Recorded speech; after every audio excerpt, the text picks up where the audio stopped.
You ever find yourself wondering why there's suffering in the world? Or, what's the real point of this whole thing we call life? Well, today we're jumping back in time, about 2,500 years, to a period of incredible change, where a few thinkers in India started asking those exact questions, and their answers would change the way people thought about everything. I mean, these are the big questions, right? And about 2,500 years ago, a wave of thinkers started digging for answers with an intensity that, honestly, would change the world forever. So, what was going on to spark all this deep thinking?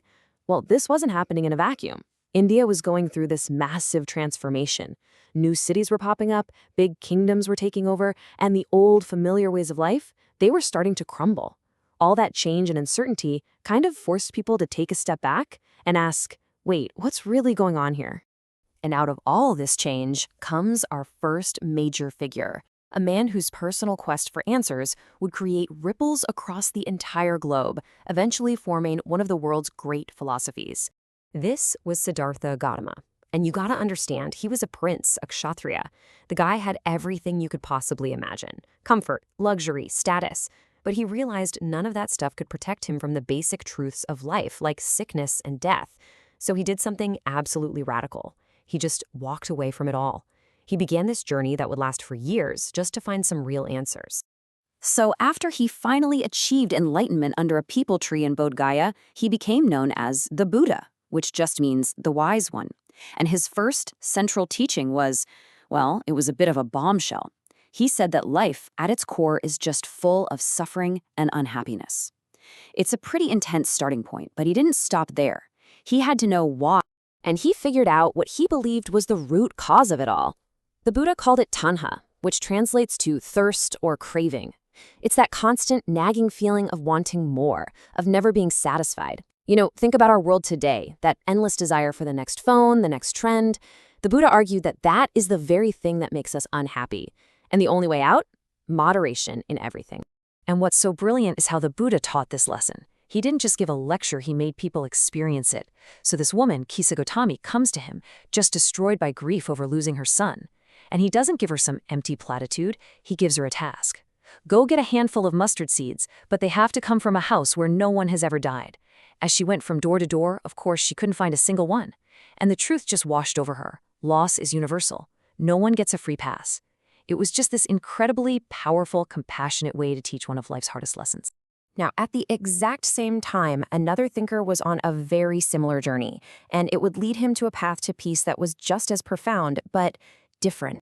This was Vardhamana Mahavira, and the parallels to the Buddha are pretty wild. Just like Siddhartha, he was a Kshatriya prince who walked away from a life of total comfort. At 30, he left home and spent 12 really hard, lonely years searching for that same enlightenment. His journey led to the philosophy we now call Jainism. For Mahavira, everything, and I mean everything, boiled down to one single powerful principle: ahimsa.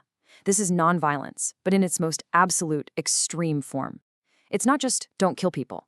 It's a strict rule: do not hurt or kill any living being. This became the absolute core of his entire philosophy, and you can still see its influence today in all sorts of debates, from animal rights to environmentalism.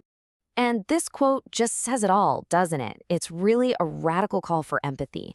It's asking us to recognize that the desire to live is something every single creature shares. So simple, but an incredibly deep idea. But it wasn't just about suffering. At the same time, you had another group of thinkers who were asking, even bigger, more metaphysical questions about what reality even is. These were the Upanishadic thinkers, and they were obsessed with this one question. In a world where everything is always changing and eventually dies, is there anything that actually lasts? Is there some part of us or of the universe that's forever? So, their search led them to this concept of the Atma. This is the idea of an individual soul, right? A permanent self inside each of us that goes on even after the body is gone. But they didn't stop there. They took it one step further and came up with the idea of the Brahman. This isn't a person, it's the universal soul. It's like a cosmic spirit that's in and through everything, the ultimate reality behind the scenes. And this is where it gets really wild. This was their mind-blowing conclusion. They said that the Atman, your individual soul, and the Brahman, the soul of the entire universe, are not two different things. They are one and the same. The deepest part of you is the deepest part of the cosmos. And this wasn't just some abstract idea for a philosophy class. Check out this story. Two wise men, or sages, refuse to give a beggar any food. So the beggar turns their own philosophy right back at them. He basically says, hey, if this universal soul is in everything, then it's in me too. So by denying me food, you're actually denying the very Brahman you say you believe in. It's a brilliant moment that shows how these huge ideas have real-world consequences. So, you've got all these huge new ideas floating around about suffering, nonviolence, the soul. It was only a matter of time before people started to build new ways of life around them to actually put these ideas into practice. And what's so fascinating is you see two totally different paths emerge. On one hand, you have the Sangha. These were the communities of monks and nuns for Buddhists and Jains. This was a complete break from society. You left your old life behind for good. And importantly, it was open to pretty much everyone, no matter their caste or gender. Then on the other hand, you had the Brahmins, who developed the ashrama system. This was a very structured path through life with 4 distinct stages. But it was mainly for men from the upper classes, and it was designed to work within society, not outside. So, after all this incredible burst of thinking and questioning, what's the takeaway? What's the lasting legacy of all these profound new ideas? First off, just let that number sink in for a second. 2,500 years. We're talking about ideas that took root that long ago and are still with us today. That alone tells you how powerful they were. And at the end of the day, these are the core insights. From the Buddha, we got this idea that our own cravings are the source of our suffering, but that moderation can free us. From Mahavira, this deep, profound respect for all living things. And from the Upanishad thinkers, the mind-bending idea that we are all part of one universal whole. Each one was a revolutionary answer to the anxieties of their time. Which really brings us right back to today, doesn't it? In our own time of crazy, rapid change, you have to wonder, are these ancient questions about suffering and meaning and our place in the universe, are they still the exact same ones we're all trying to answer right now?